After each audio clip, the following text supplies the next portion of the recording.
Okay, guys, morning mga kapatid. Today is February 19, no?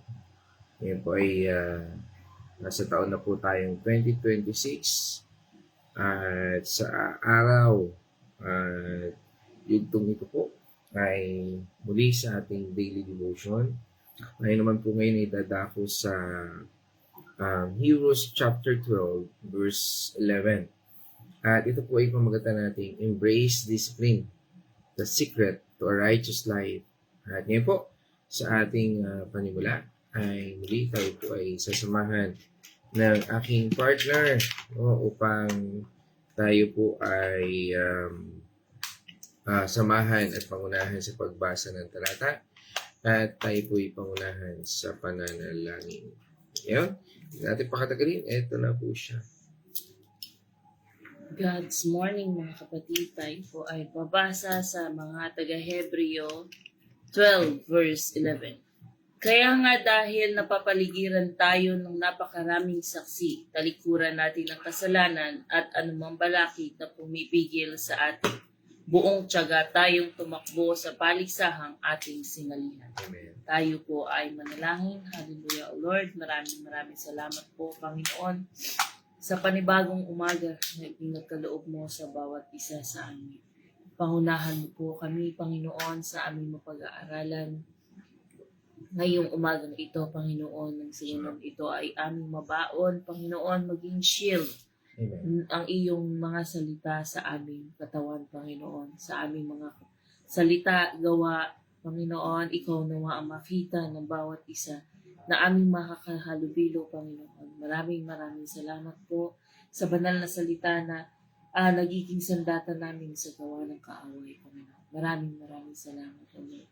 At ipinapanalangin po namin lahat ng mga makakarinig ng iyong mga salita, Panginoon. Ganon din po, Panginoon, kami po ay humihingi ng patnubay at kagalingan kay Nanay Susan hanggang ngayon ay nasa ICU pa rin, Panginoon. Maraming salamat po, Panginoon, sa pagpapagaling sa Kanya at ganoon din sa Kanyang mga pamilya, Panginoon, sa mga desisyon na kanilang mga gagawin. Ikaw po ang mamuna sa desisyon na kanilang gagawin para kay Nay Susan. Maraming salamat, O Lord, at ang lahat po ng ito ay aming ipinapanalangin sa pangalan ng inyong anak na si Jesus. Amen. Okay, isang pagpalang umaga po sa ating lahat. At ngayon po, ito sa ating paksa ay muli. Sabi nga ay atin po itong basahin din sa Amplified Version. At sabi po dito, for the time being, no discipline brings joy. No? Nga naman, no? Pag dinidisiplina ba, natutuwa ka ba? Di ba, no? But seems sad and painful. No? Sabi nga po doon, yet, to those who have been trained by it, sabi nga afterwards, it yields the peaceful fruit of righteousness. Ibig sabihin po nun, right standing with God and lifestyle and attitude that seeks conformity to God's will and purpose. Purihin natin Panginoon Diyos, no, sa salitang ito. At ang ating po pag-uusapan ay natin ngayon ay isang, sabi nga po ay napakahalagang tema na kadalasan ay iniiwasan natin. Pero sabi nga po ay sobrang kailangan sa ating spiritual walk. Sabi nga po, ang ating talatang ito ay nagmula po sa aklat ng Hebreo. No? At ang bawat mananampalataya noon ay sabi nga ng mga Jewish Christian ay sabi nga ay matapos po nilang yakapin o makilala, tanggapin si Kristo ay dumaan sa matinding pagsubok, no? At sabi nga po, pinilit po silang bumalik sa kanilang dating paraan ng pagsamba, no, sa batas ng Judaismo. At sabi nga po, para sa kanila, ang pagiging Kristiyano ay nangangahulugang ng hirap, no? Sabi, pag-uusig. Sabi, pagkaday ko naging Kristiyano, yan daw po ay nandoon, no? Hirap, pag-uusig, at pagtalikod sa nakasanayan nilang seguridad, no? Parang may kaugnayan din ba sa atin? Kaya naman, ito pong aklat na ito ang aklat po ng Hebreo ay puno ng pangaral at pagpapatibay na nagbibigay diin na ang ating Panginoong Hesus ang pinakadakila sa lahat at mahalaga ang pagtitiis ng pananampalataya. Totoo po, no? Hindi natin siguro nararanasan ang eksaktong pag-uusig noon, no? Pero mga kapatid, patuloy pa rin po tayong umaharap sa sari-saring pagsubok sa ating pananampalataya. Sino po sa atin ang hindi na nakakaranas ng problema, no? Yung problema sa pera, sa pamilya, personal na failures, o di kaya ang pressure ng mundo na i-compromise ang ating pananalig at values, no? At dito po sa mga panahong ito, madali po nating makalimutan na may layunin. Again, no, ulitin ko po, madalas po nating makalimutan na may layunin ng Diyos sa bawat pagsubok na ating dinadaanan. No? At dyan po, sabi nga, pumapasok o nangungusap ang talatang ito na ating pinag-aaralan ngayon. Mula po dito sa Hebrews chapter 12, verse 11.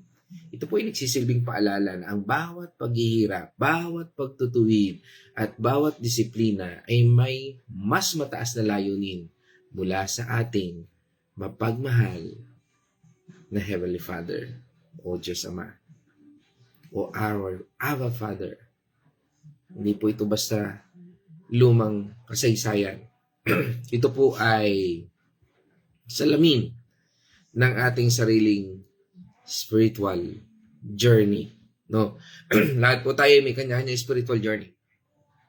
Kaya nga po, ang tanong sa bawat isa sa atin ay paano tayo tutugon sa mga masasakit at mahirap na sandali na ating dinadaanan.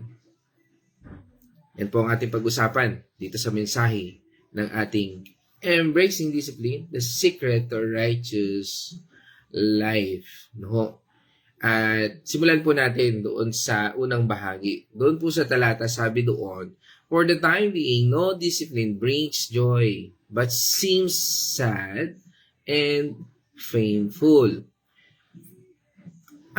Sa point number 1 po, ang tao ay madalas na ayaw po ng disiplina eh. No? Parang mahirap i-embrace yan. Kaya nga po, sabi nga, mga kapatid, ito po ay napakatotoo sa atin, di ba? Sino po sa atin ang nagsaya kapag dinidisiplina? Okay, hindi ko man makikita kung tumaas ka ng kamay. Pero it's sa buhay natin, parang, nga no, even ako, parang ayaw ko ng disiplina. No? Pero, pag-usapan natin, sino ba sa atin ang nagsaya kapag tayo dinidisiplina? No? Minsan, talagang mahirap yan. Lalo na pag dinidisiplina tayo ng Diyos. Sabi nga, walang nagagalak sa sakit. Yan, di ba? Dahil pag ikaw ay nagagalak sa sakit, ay parang may diferensya yun. Tama? Okay. At ang disiplina dito, ayon sa talata, ay sad and painful. Sabi po doon, di ba? Malungkot at masakit. At sa atin pong pananampalataya bilang mga Kristiyano, ang disiplina na ito ay hindi laging literal na parusa. Minsan kasi parang yun ang tingin natin eh. Pinarurusahan ako ng Diyos. Okay. Maari po itong dumating sa iba't ibang anyo. Okay, tingnan natin yon. Maaring ito po ay ang mga pagsubok. Ito po yung mga challenges sa buhay natin na humahamon sa ating pananampalataya. Tandaan natin, laging may purpose ang bawat pangyayari sa buhay natin. At maaari rin po ito yung pagtutuwid mula sa salita ng Diyos, sa sermon o sa isang kapatid sa pananampalataya na matuwid na nagpapayo. Kaya nga po napakahalaga. Sabi nga, ang pagiging Kristiyano, pag ikaw ay sinabi mong Kristiyano ka at wala kang Bible study o hindi ka nag-aaral ng salita ng Panginoon Diyos. Again, I will repeat. Maybe you are half Christian. Kasi imposible na maging Kristiyano ka na wala kang Bible study.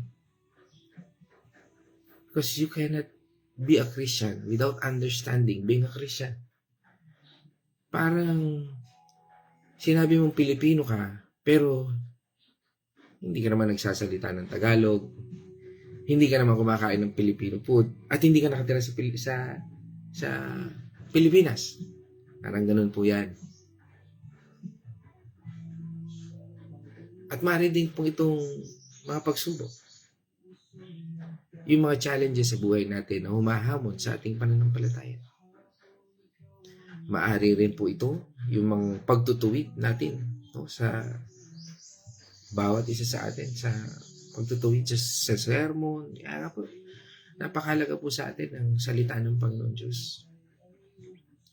O maaring ito po ay sa mga sitwasyon na humuhubog sa ating karakter, nagpapakita ng ating mga kahinaan.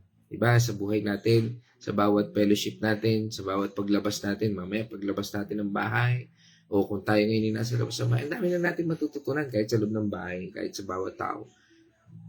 Lagi tayong tinuturuan ng Panginoon Diyos sa bawat sitwasyon na meron tayo.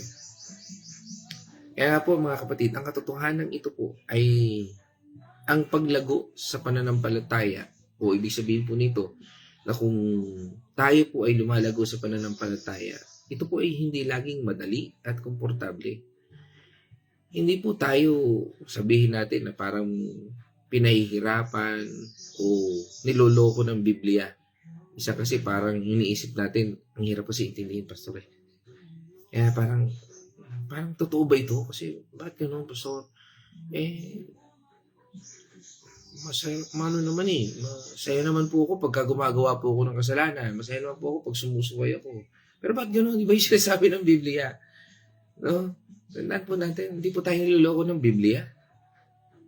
Pagkatapos po nating lumapit sa ating Panginoong Kristo, ay sabi nga, maaring gano'n. Bakit, Pastor, bakit po? Kung kailan ako nakilala sa Panginoon, ba't parang humirap yung aking buhay? No? Mga kapatid, sa katunayan, ang biblical na sinasabi sa atin ng Panginoon ay hindi po ito yun. Dahil tayo ay, sabi nga, binabago na ng Diyos. No? Our Lord wants us to give us an abundant life. No? Kaya nga sabi sa atin ng Romans chapter 5, no? Tingnan natin po yan, verse 3-5. Ano po sabi doon? Hindi lamang iyan, nagagalak din natin ang mga kahirapang ating tinitiis dahil alam natin ito'y magbubunga ng pagtitiyaga. At ang pagtitiyaga ay magbubunga ng katatagan, at ang katatagan naman ay magbubunga ng pag-asa. 5. At hindi tayo binibigo ng pag-asang ito, sapagkat ang pag-ibig ng Diyos ay binubuhos na sa ating mga puso sa pamamagitan ng Espiritu Santo na ipinagkaloob sa atin ng Diyos. Yon. God, di ba?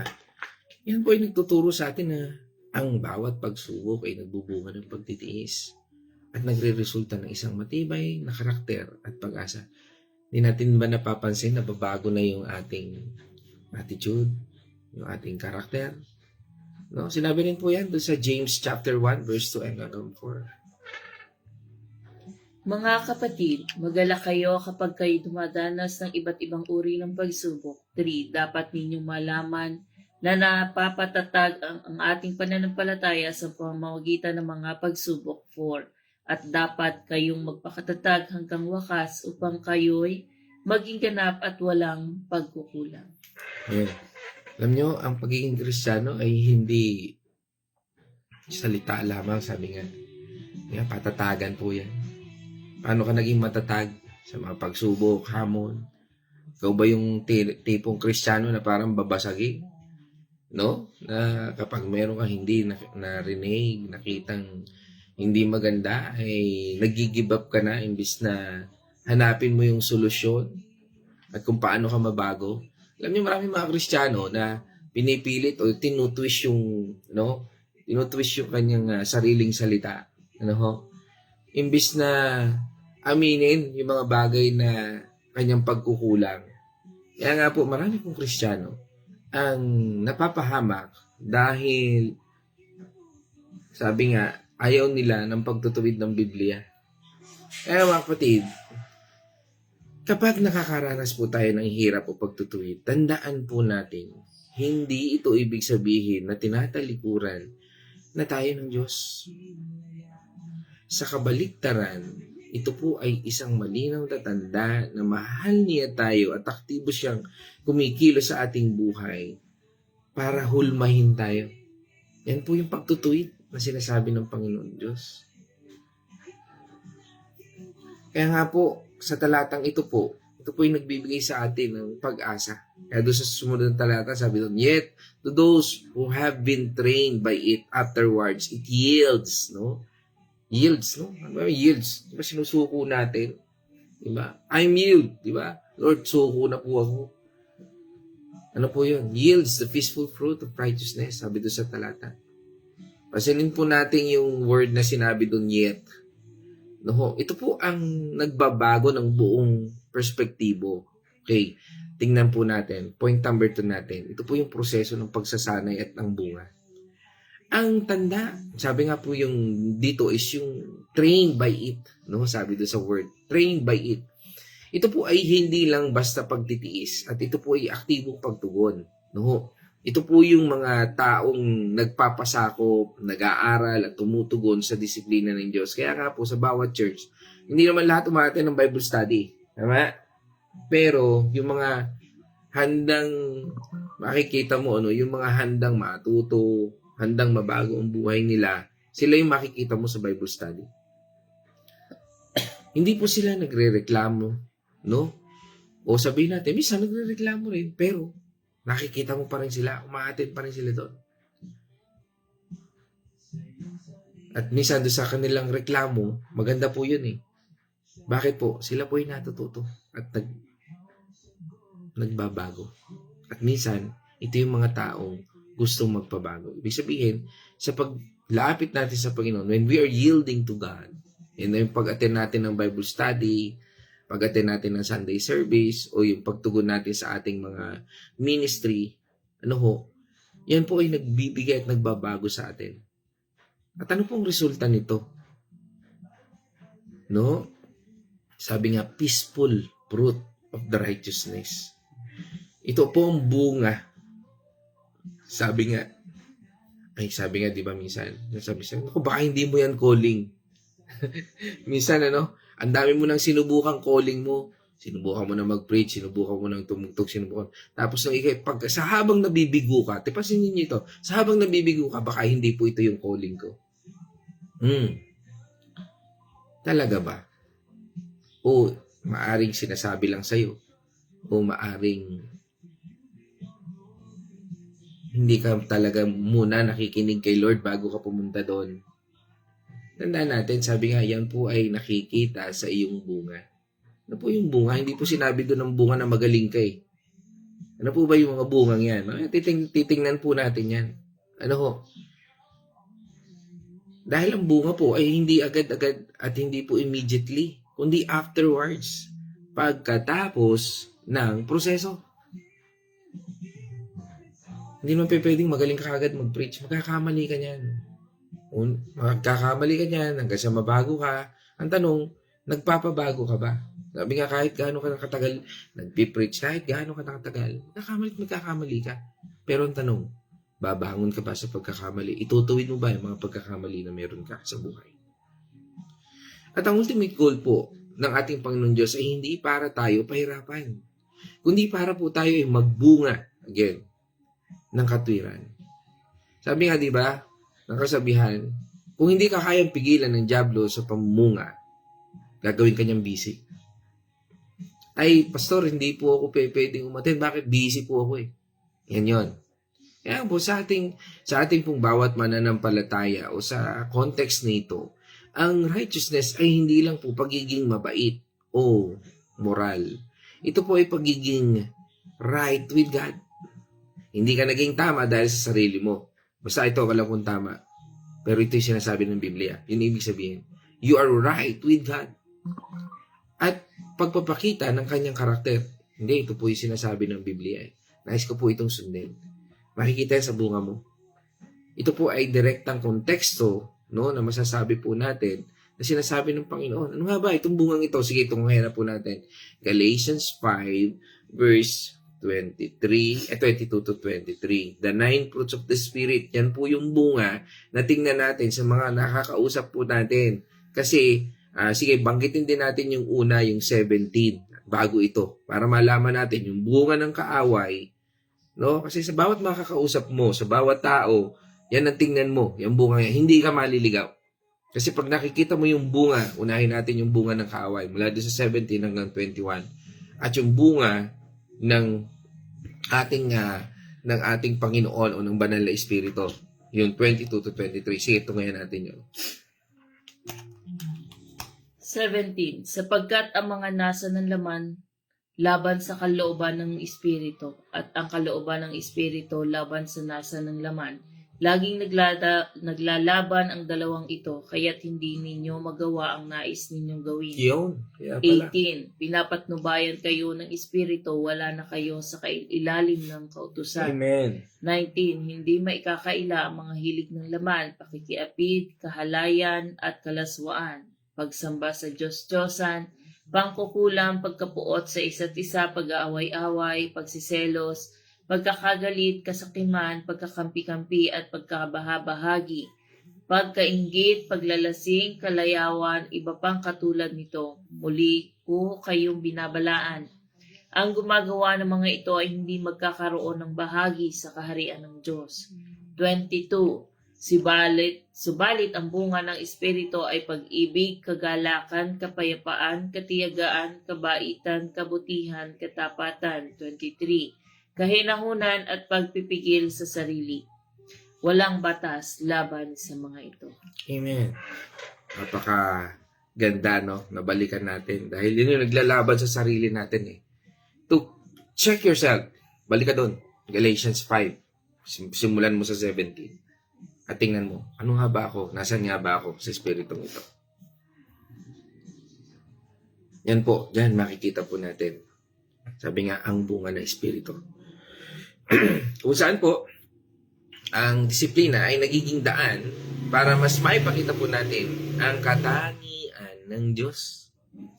Kung tumutugon po tayo ng tama sa disiplinang ito, sa pagsisisi, pagsunod, at pagtitiwala, makakaranas po tayo ng tunay na pagbabago na nagdudulot ng kapayapaan at pagiging matuwid. Ito po ang, sabi nga, secret pa ba ito? Hindi na, di ba? Alam na natin eh. Pero sabi nga, that is secret recipe. Bakit? Sa mga taong hindi naniniwala pa sa pananampalataya sa Panginoon Diyos o Panginoong Jesucristo, sikreto ito. Pero sa ating mga mananampalataya na, hindi na. Kasi alam mo na eh. Sabi nga, ito yung pagiging righteous life. Hindi ang iwasan ng disiplina, kundi ang yakapin ang mga ito. Kung iyong kinabibilangan o yung religion ay natatago ka na parang, bakit ginagawa ko ito? Pero sinasabi na salita ng Panginoon Diyos ay hindi naman ito umuugma o tumutugma, ay magtaka ka na. No? Tanungin mo yung iyong leader o yung iyong pastor o yung kung ano yung iyong kinabibilangang grupo. Tanungin mo siya. Bakit ganun? Kaya nga po mga kapatid, para mas maranasan po natin o maintindihan pa natin ang peaceful fruit of righteousness, ito po, basahin po natin ang Biblia. Sabi nga doon, right standing with God and lifestyle and attitude that seeks conformity to God's will and purpose. At dito po tayo pupunta doon sa point number 3. Ito po yung dalawang mukha ng katwiran. Dalawang mahalagang aspeto na sinasabi dito. Una, right standing with God. Ito po ang ating posisyon sa harapan ng Diyos. No? Makakaharap ba tayo sa Diyos? At sa pamamagitan po ng sakripisyo ng ating Panginoong Jesucristo, tayo po ay idineklara. We are declared, no? Nino ng ating Panginoong Jesucristo. Idineklara niya po tayong matuwid. Kahit ngayon, nagkasala ako, yes.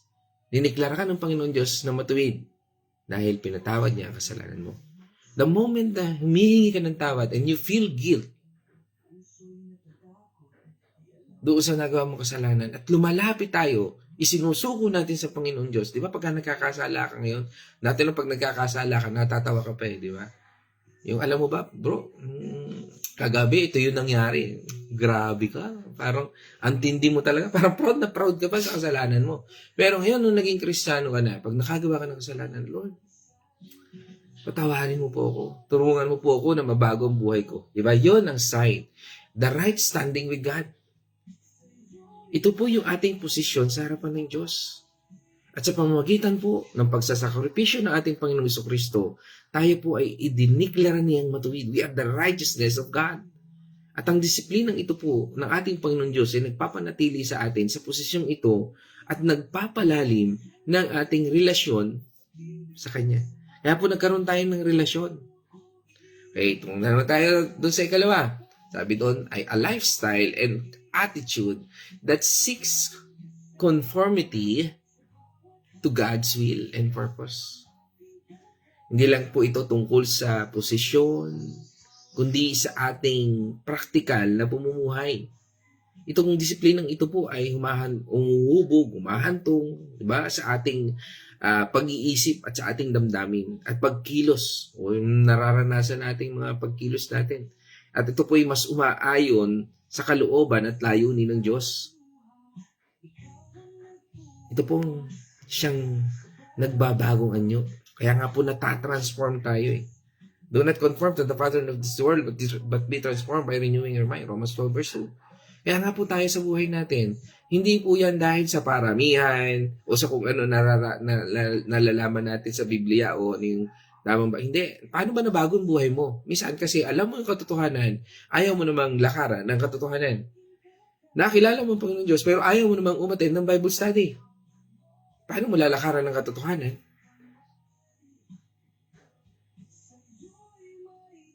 Kasi nga makikita mo yan kung nagiging fruitful ka sa iyong ginagawa. At lagi natin tatandaan to, kung hindi ka mapipigilan ng dyablo sa pagiging fruitful mo, gagawin ka niyang busy. Busy sa trabaho mo, busy sa ganito, o kaya gagawin ka niyang busy. Ibig sabihin, kinakailangang ilayo mo sarili mo sa salita ng Panginoon Diyos. Kinakailangang ilayo mo sarili mo sa Diyos. Kasi pag nandun ka sa salita ng Panginoon Diyos, mararanasan mo ang pagpapala ng Diyos. That is very simple. Kaya nga po, ang disiplina ay instrumento ng sanctification. Ang proseso ng pagiging banal. Hindi tayo naging banal dahil tayo ay naging mabuti. Nagiging banal tayo dahil nagpapabago tayo sa salita ng Diyos. Hindi lang po ito tungkol sa ating justification. Again, ulitin ko. Lalo na paalala sa mga pastor na nakikinig ngayon. If you don't have Bible study,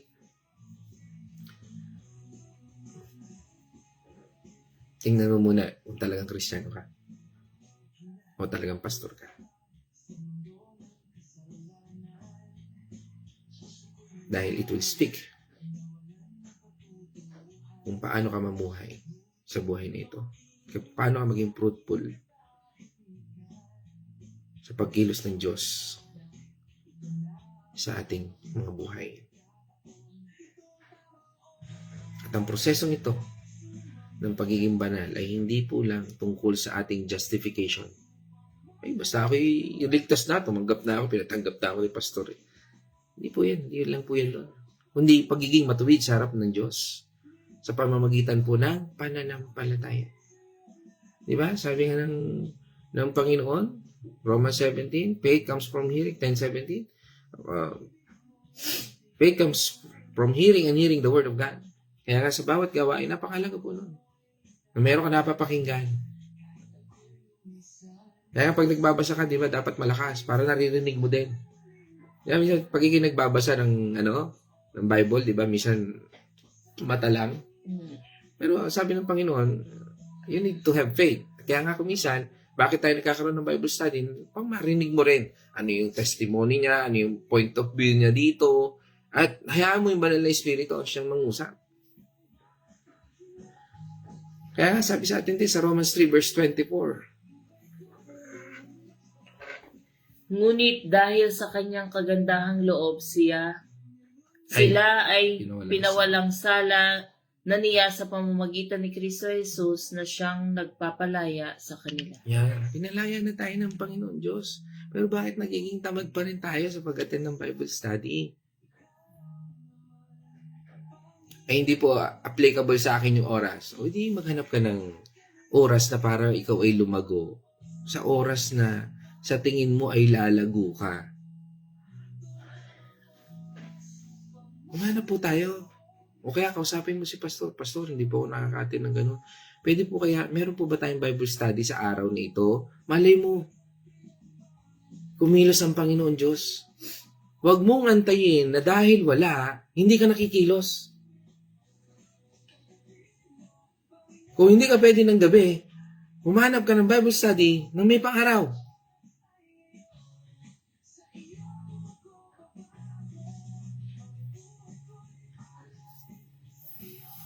Mga kapatid, napakalaga po sa atin ito. At ito po ang sinasabi nga, it's a sanctification. Ito po yung pang-araw-araw na paglago natin sa kabanalan. At ito po yung masasabi po natin na the principle of progressive sanctification. Sige, tingnan po natin yan. Ito po yung mga bagay na kung saan tayo po ipatuloy na hinuhubog upang maging katulad ng ating Panginoon sa Kristo. 2 Corinthians 3 verse 18. No? 2 Corinthians. Yeah, 3 verse 18. At ngayon naalis na ang talukbong, nagniningning na ang ating mga mukha ang kalwalhatian ng Panginoon at ang kalwalhatiang iyan ay magmumula sa Panginoon na siyang Espiritu at siyang magbabago sa atin mula sa mga antas ng kalwalhatian hanggang tayo'y maging kalarawan niya. Yan. Kaya, goodbye to old self. Goodbye. Pag dumating ang Panginoon Diyos sa isang tao, magniningning at magliliwanag ang presensya ng Diyos sa buhay mo.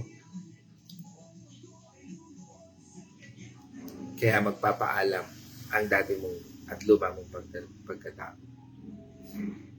Sabi rin sa atin ang Philippians chapter 1 verse 6.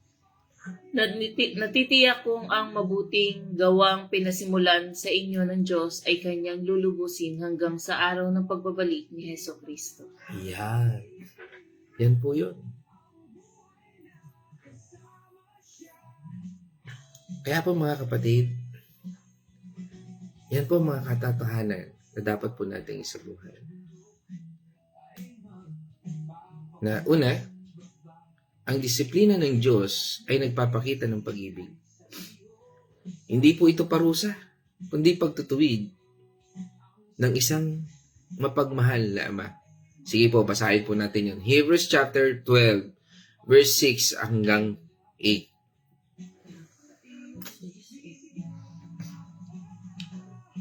Sapagkat dinidisiplina ng Panginoon ang mga minamahal niya at pinapalo ang itinuturing niyang anak. 7. Tinitiis ninyo ang lahat ng hirap bilang pagtutuwid ng isang ama dahil ito'y nagpapakilalang kayo'y tinanggap ng Diyos bilang tunay niyang mga anak. Sinong anak ang hindi dinidisiplina ng kanyang ama? Kung ang pagdidisiplina na ginagawa sa kanya, ginagawa sa lahat ng anak ay hindi gagawin sa inyo, hindi kayo tunay na mga anak, kundi kayo'y mga anak sa labas. No? Yun. Tama, no? Kaya marinig natin na, alam mo, hindi ka kamukha. Kaya kay ampon, may kay, yun pala yung dahilan, kung bakit tayo dinidisiplina. Kung bakit natin nararanasan yan. Kaya, rejoice for every sufferings. Hindi yung parang matuwa ka dahil, nasasaktan ako, nahihirapan ako. Hindi. Rejoice because meron tayong ama na siyang nakakaalam ng lahat ng ito. Number 2, ang pagbabago po ay isang proseso. Hindi po ito instant na pagiging righteous. No? Kaya nga po, ang disiplina ay isang mahalagang bahagi ng ating patuloy na paglago. At binasa rin po natin yung kanina doon sa Philippians chapter 1 verse 6 na ang Panginoon Diyos ang siyang sumasakop sa atin na tayo ay nagniningning. Ikatlo, sabi nga ang sekreto ay pagsuko. Kung kaya mong isuko ang sarili mo, attitude mo, yan po yan. That is the one thing na kinakailangan mong gawin. That is the secret to a righteous life. Ito po ay hindi ang iwasan ang hirap. Minsan ay, Lord, alisin mo po ito sa akin. Tulungan mo po ako. Kundi hayaan mo magtagumpay ka. Hayaan mo malampasan mo ito. Dahil dito, ito po yung buong pusong yakapin natin at magpasako sa disiplina ng ating Panginoon Diyos. Di ba? Balikan natin yun. James 4 verse 7. James, Santiago. Chapter 4 verse 7.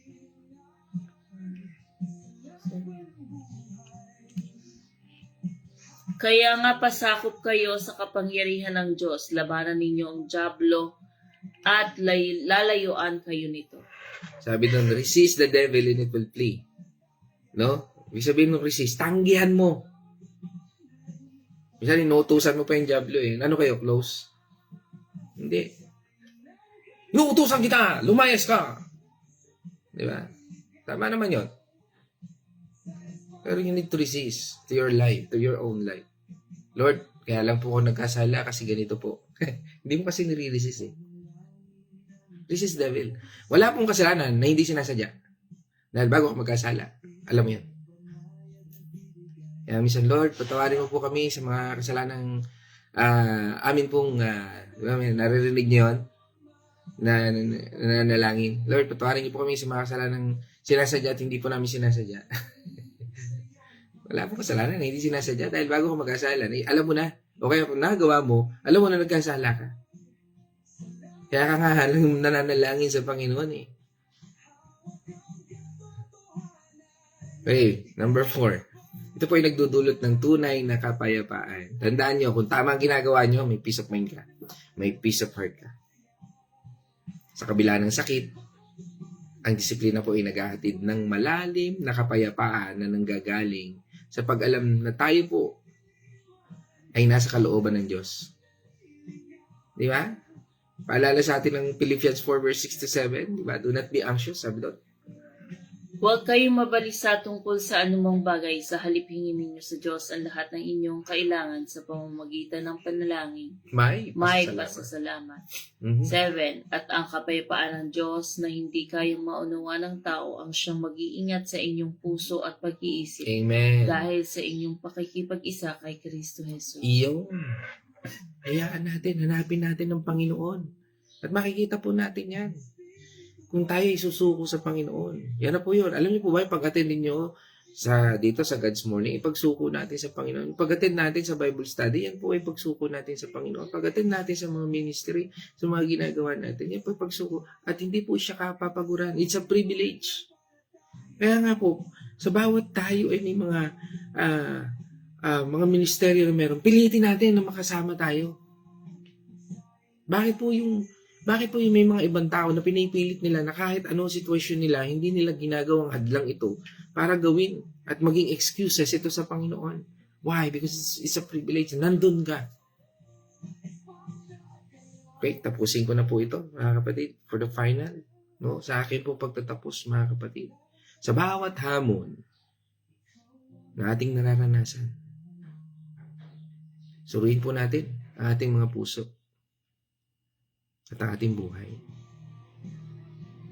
Paano po natin tinutugunan ang disiplina ng Diyos? Ihinga po natin ito, no? Sa Kanya. Ito po. Ito ba ay iniiwasan natin? Ang bawat pagbabago ng Diyos. Ang ating tugon po sa Kanyang pagtutuwid, ang magtatakda ng ating paglago. Dahil hindi ka lalago kung hindi mo ito mararanasan. alalahanin po natin, ang pagyakap sa disiplina ng Diyos ay hindi po tanda ng kahinaan, kundi ang tunay na lakas ng pananampalataya. Ito po ay pagtanggap sa kanyang walang hanggang pag-ibig, pagtitiwala sa kanyang karunungan, at pagpapakita ng ating matinding pagnanais na maging higit na katulad ng ating Panginoong Kristo. Oo, mahirap, pero posible sa lakas na nanggagaling sa ating Panginoong Hesus. At ito po ating paksa ngayon, no? Ang embrace discipline, the secret to righteousness life, ay hindi lang po isang magandang pamagat. Ito po ay isang malinaw na roadmap tungo sa isang buhay na puno ng kapayapaan, katwiran, at layunin na ibinibigay sa atin ng Diyos Ama, Diyos Anak, sa pamamagitan ng banal na Espiritu. At ngayon po, tayo po itutungo sa Venice Reflection. God's morning muli mga kapatid. Dito po sa ating napag-aralan ay tinuturuan po tayo na tanggapin ang disiplina ng ating Panginoon at disiplina ng ating kapwa. Di po ba kapag sa tahanan na lang at pag dinidisiplina natin yung ating mga anak, or minsan noon tayo'y bata pa, kapag dinidisiplina tayo ng ating mga magulang, parang against sa kalooban natin. Parang nakikita natin na lagi na lang ako ang nakikita, lagi na lang ako ang sinisisi, parang ganon ang pakiramdam natin kapag dinidisiplina tayo ng magulang. Pero ngayon natin nalaman, yung lalo na ng mga gawaing bahay. Diba, ayaw natin tayo ay pinagagawa sa bahay. Pagkat sinisilip natin, bakit siya hindi mo pinagagawa, ako na lang ng ako.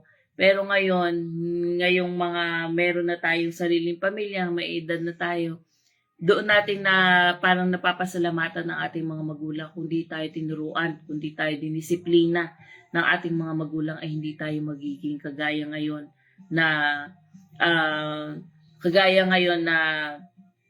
maayos ang ating buhay.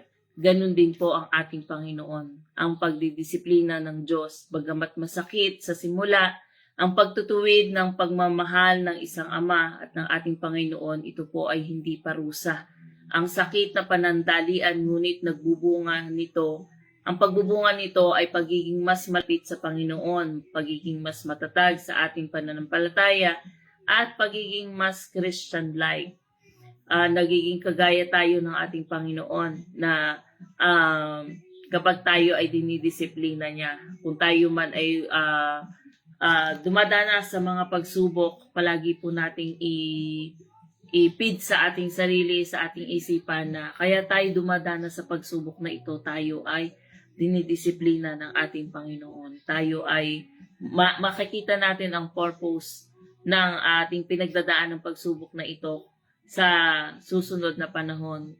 Kapag napaglapasan na natin, napagtagumpayan na natin ang mga bagay na yon, ay doon natin makikita or mapapasalamatan ang Panginoon sa sitwasyon na pinagdaanan natin. Ang bawat pagsubok po ay pagsasanay na nagpapatibay sa pananampalataya natin at paglilinis sa atin. Kung tayo ay gumagawa ng mga hindi maganda before,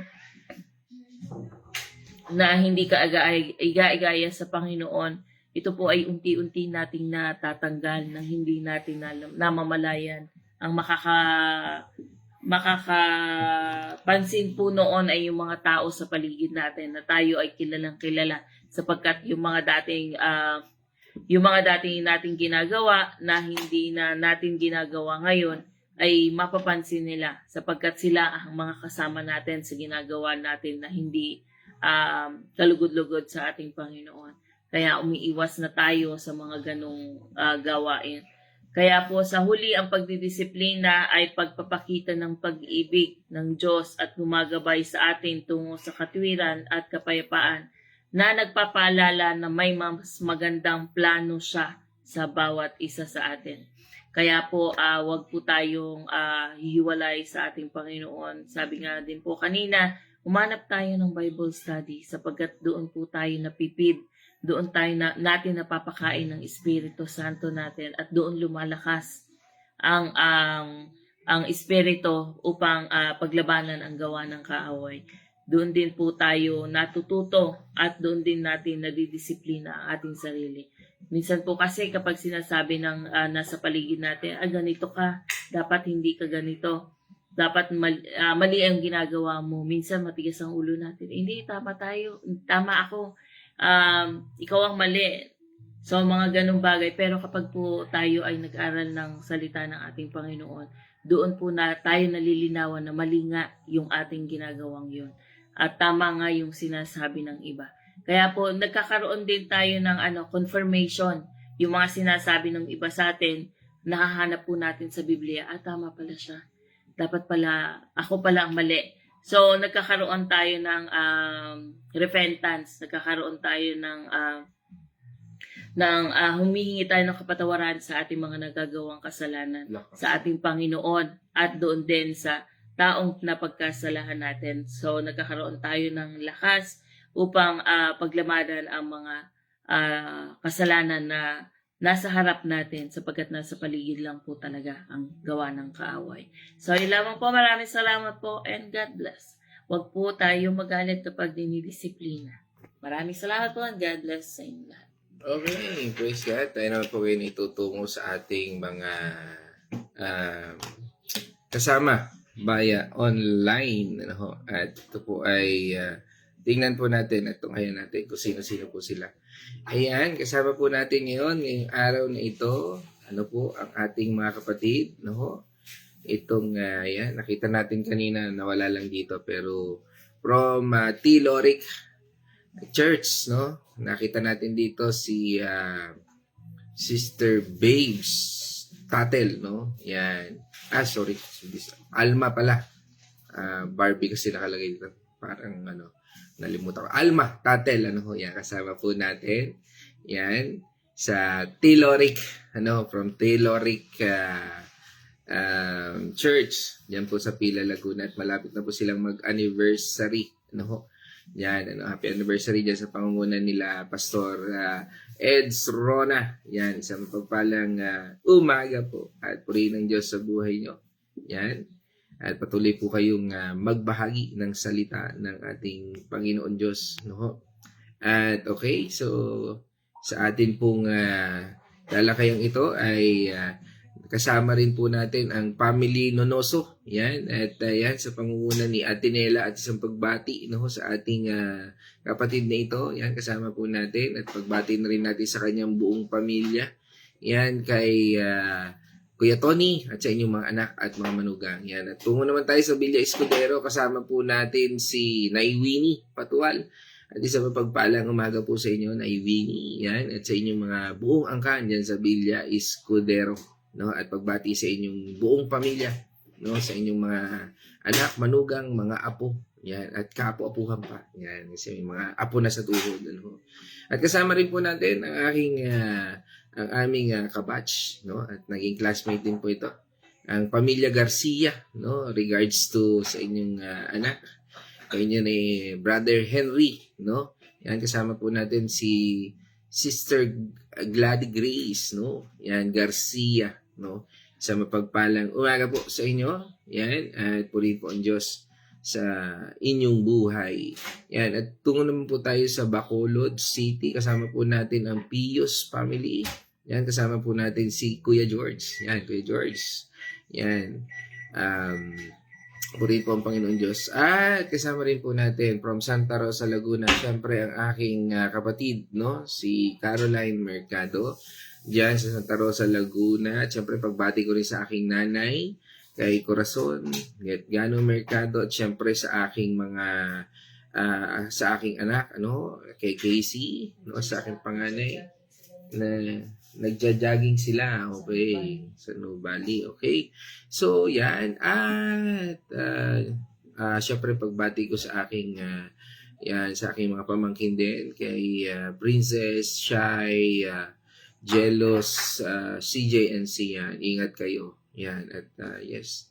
Good sa ating health ang mag-jogging. Sana all and sana me. Okay.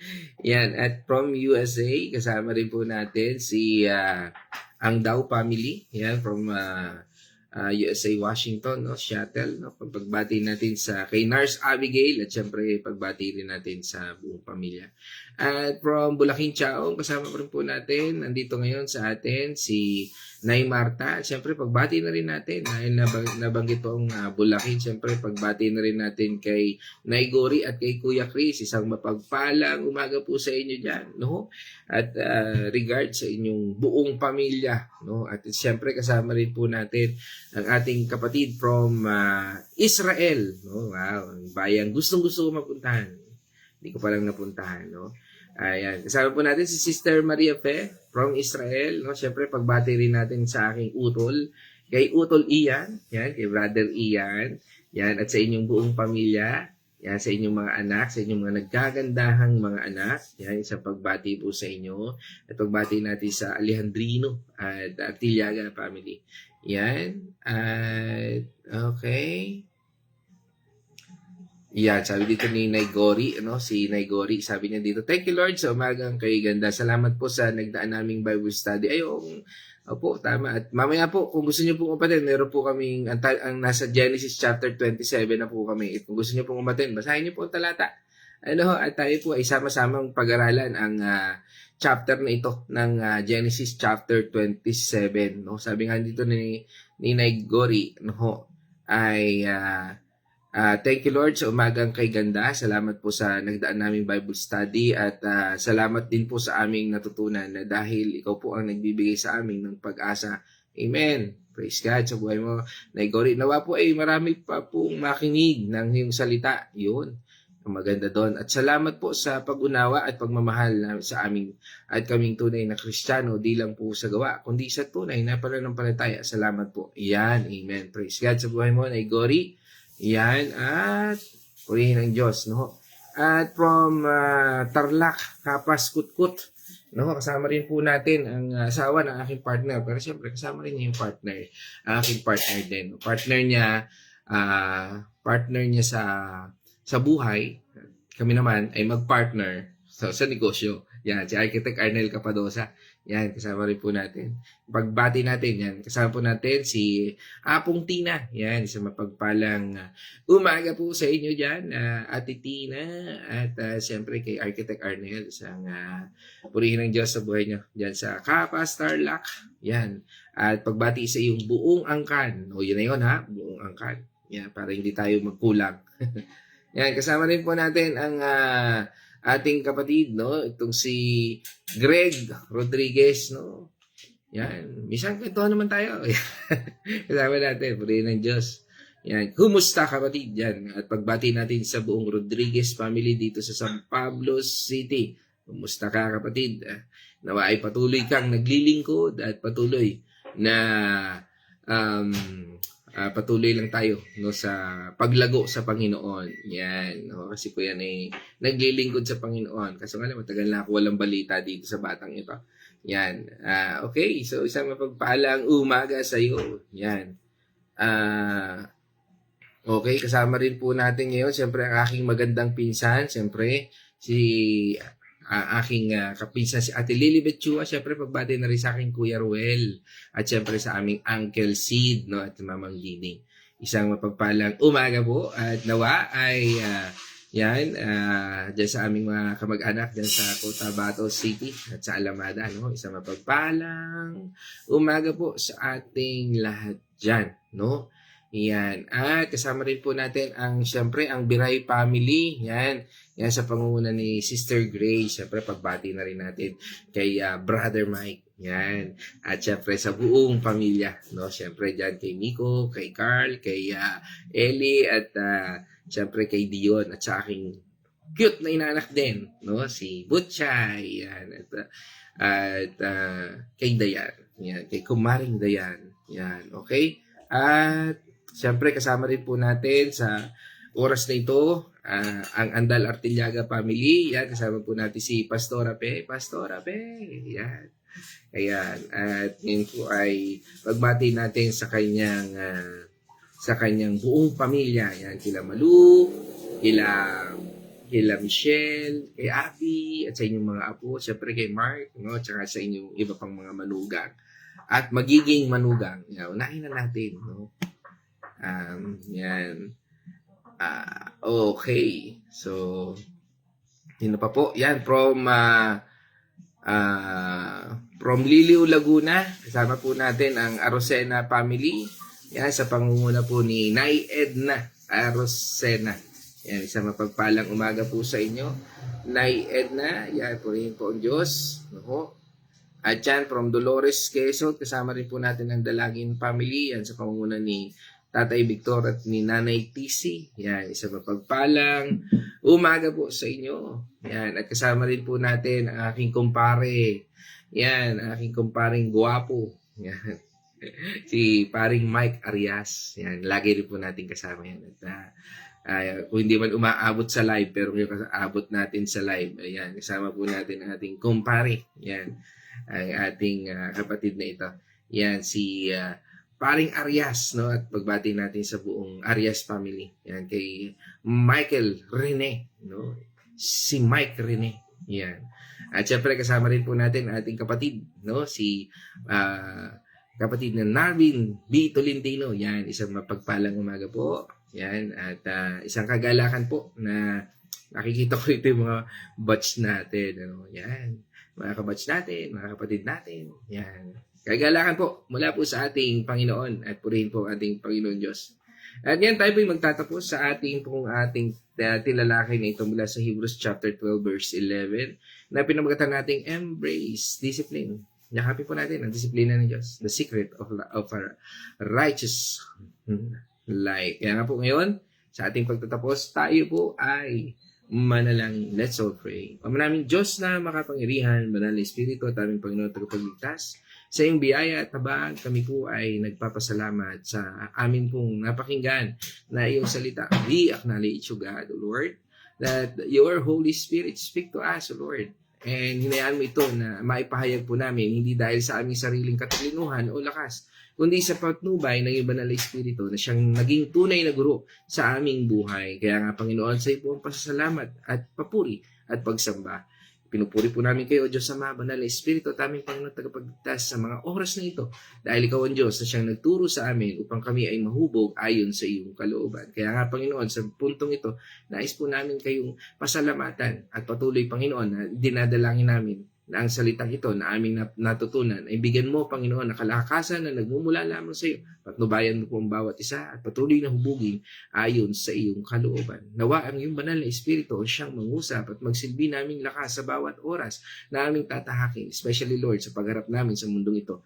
Ang mundo, Panginoon, na aming Panginoong kinaharap. Bigyan mo kami ng lakas at patnubay na nagmumula lamang sa iyo. At gawin mo kami, Panginoon, maging ilaw at asin na nagmumula, Panginoon, at makikita po ang liwanag na nagmumula sa iyo. Hayaan mo po ang iyong banal na Espiritu, ang iyong bunga, ang makita sa aming buhay at patuloy na maranasan din po namin. Salamat, Panginoon, na sa aming buhay meron mang mga pagsubok, meron mang mga struggle, meron mang mga trials, Lord, pero ikaw ay nandyan din. Ang aming pag-asa, ang aming kaligtasan, at ang aming patnubay at gabay. Again, O Lord, sa lahat ng ito, sa iyo po ang papuri at pasalamat. Naniniwala po kami na ang bawat isa na may karamdaman sa mga oras na ito, O Lord, ay pinagaling mo na. At naniniwala rin po kami, Panginoon, sa kaligtasan na yung inilalapit sa bawat isa sa amin. Lord, sa bahaging ito, mangusap ka sa bawat isa. At salamat po sa gift of technology upang iparating, O Lord, na sa bawat harapan ng screen na ito ay meron din sa likuran na nanonood at patuloy, Panginoon, na inaabot mo sa iyong sariling kaparaanan. Ang papuri at pasalamat ay sa iyo lang, O aming Diyos na makapangyarihan. At sa iyong ito, maghari ka sa aming buhay. Again, O Lord, we thank you and we praise you. In this I pray, in the name of our Lord Jesus Christ. Amen. Mga kapatid, let us shout the shout of victory. Christ has died. Christ is risen. Christ will come again. And together, we are for Christ. Again, God's morning, everyone.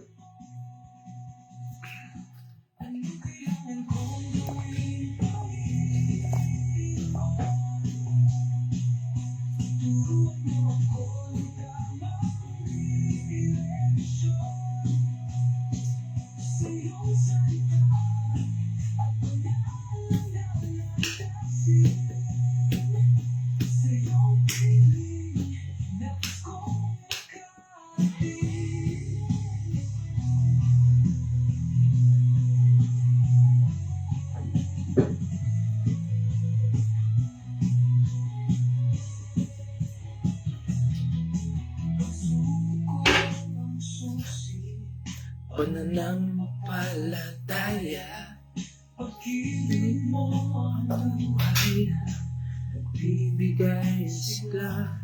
Pakawain mo ako sa aking mga kukulang, baguhin mo ako sa iyong gusto. Anong kailangan kong gawin, Panginoon? Turuan mo akong magawang direksyon sa iyong salita at pangalan ng lasing. Sa iyong piling, nais ko ng pagkakas.